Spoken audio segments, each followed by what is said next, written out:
कोई कितना भी बड़ा पापी हो तो अगर वो काशी में जाकर के अपने प्राणों को छोड़ता है तो सीधा सीधा उसको शिववास हो जाता है, शिवलोक की प्राप्ति हो जाती है। उन पंडित जी ने, ब्राह्मण ने सोचा कि अब जाकर के काशी में निवास करूंगा, तो अपनी पत्नी को दोनों बच्चों के अधीन करके और काशी में जाकर के रहने लगे। एक समय की बात थी कि उन पंडित जी ने अपना पंच भौतिक शरीर त्याग दिया। जब पत्नी और बच्चों को पता लगा तो वहां पर गए और जाकर के उनका दाह संस्कार इत्यादि करा, उनके तर्पण आदि करके ब्राह्मणों को जिमा करके पुनः अपने नगर में आ गए। प्रेम से बोलो। उसकी मां के पास में जितना धन था दोनों पुत्रों को बराबर बांट दिया, थोड़ा सा धन अपने पास में रख लिया। एक दिन उसकी मां बोली, बेटा सुभाष, मेरी भी इच्छा थी कि तुम्हारे पिता के समान मैं काशी में प्राणों को त्यागूं, लेकिन ऐसा नहीं हो पाया। लेकिन बेटा इतना जरूर कर देना कि जब मेरा शरीर पूरा हो जाए तो मेरी जो अस्थियां हैं उन अस्थियों को जाकर के काशी में विसर्जन कर देना। पुत्र ने कहा कि मां आप चिंता मत करिए। तो उस मां ने कहा कि बेटा मुझे बहुत जोर से प्यास लगी, पानी लाइए। तो उसका पुत्र पानी लेने के लिए अंदर गया, उसी समय उसकी मां का देहांत हो गया। जैसे ही पुत्र आया देखा, रोने लगा। जैसे ही पुत्रों को रोता देखा, आसपास के पड़ोस के सब लोग थे एकत्रित हो गए। सभी मान लो रिश्तेदार नाते आ गए और उस सुबाद नाम के ब्राह्मण के पुत्र ने अपनी मां को अंतिम संस्कार करके और उसकी अस्थियों को लेकर के जैसा मां ने कहा था वैसा ही वो काशी के लिए प्रस्थान हो गए। चलते चलते शाम हो गई। एक नगर मिला और वो सुबाद नाम का ब्राह्मण का बेटा उस नगर में एक पंडित जी के यहाँ पर रुक गया। उसने कहा, पंडित जी मैं बहुत थका हुआ हूं, आज का विश्राम मैं आपके यहाँ पर चाहता हूं।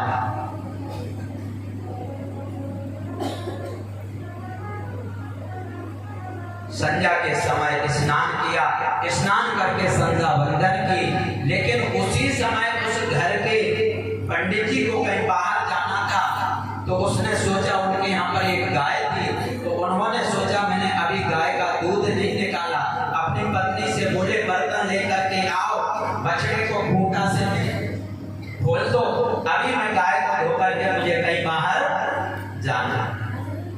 तो उसकी पत्नी गई, अंदर से गाय धोने के लिए बर्तन लेकर के आई और गाय का जो बछड़ा था उसको खूंटे से खोल दिया। बछड़े ने जाकर के गाय का दूध पिया। पंडित जी ने सोचा कि बछड़ा ज्यादा दूध ना पी ले, इसलिए उसके गाय के थन से दूर कर दिया। और जब दूर करने लगे तो गाय के बछड़ा ने उछल कूद किया।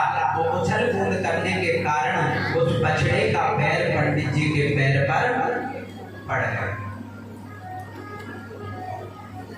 जैसे ही पंडित जी के ऊपर वो बछड़े का पैर लगा, उनको चोट लगी तो उनको क्रोध आ गया। तो उन्होंने एक डंडे से गाय के बछड़े को बहुत पीटा। बछड़े को अलग बांध दिया, अलग बांध करके उसको बहुत पीटा। गाय देखती रही और गाय रोती रही। पंडित जी ने गाय को धोने के बाद बर्तन पत्नी को दिया और जहां उनको जाना था वहां के लिए चले। प्रेम से बोलो। लेकिन गाय ने जब रोना शुरू किया तो बछड़ा ने पूछा कि मां तुम क्यों रो रही हो? तो गौ माता ने कहा कि बेटा मेरी सामने मेरे पुत्र को ब्राह्मण ने मारा है, इससे मैं बहुत दुखी।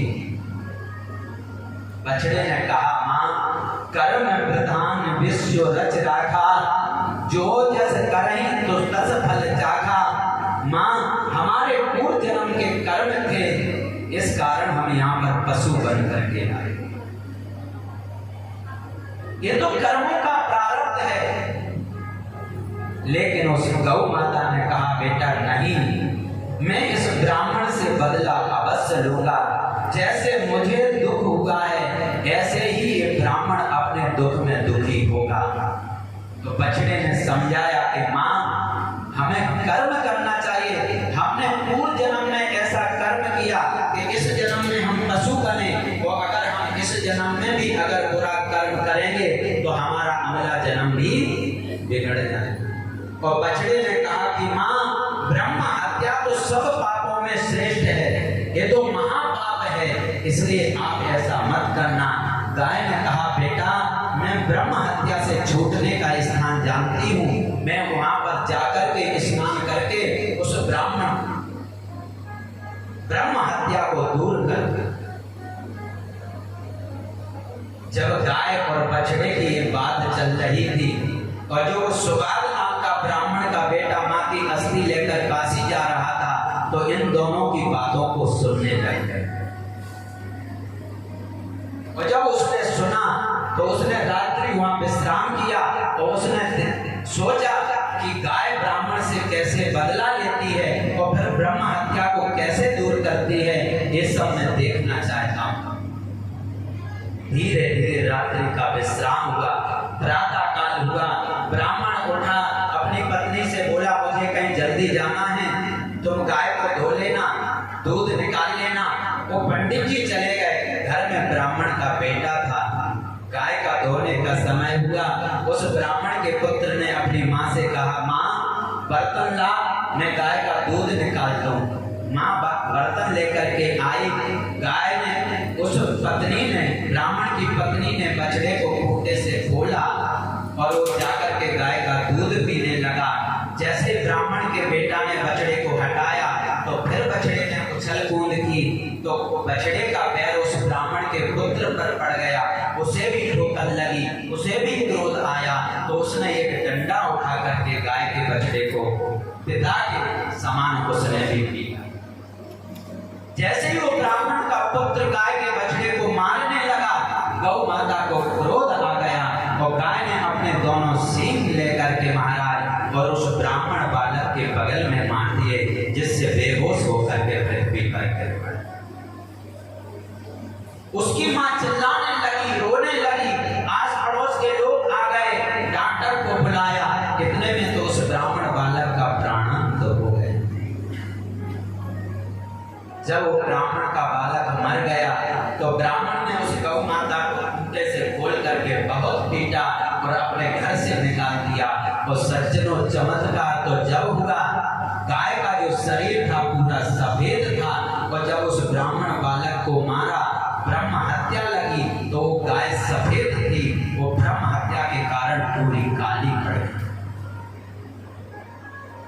गाय आगे आगे, बछड़ा पीछे पीछे। सुबाद नाम का वो ब्राह्मण जो मां की अस्थियां लेकर के जा रहा था, पीछे पीछे चलने लग गया। गाय चलते चलते चलते चलते नर्मदा जी के तट पर पहुंच गई। ये स्थान वही स्थान है जहां नर्मदेश्वर के तट पर भगवान नंदकेश्वर विराजमान है। बोलिए नंदकेश्वर महादेव की जय।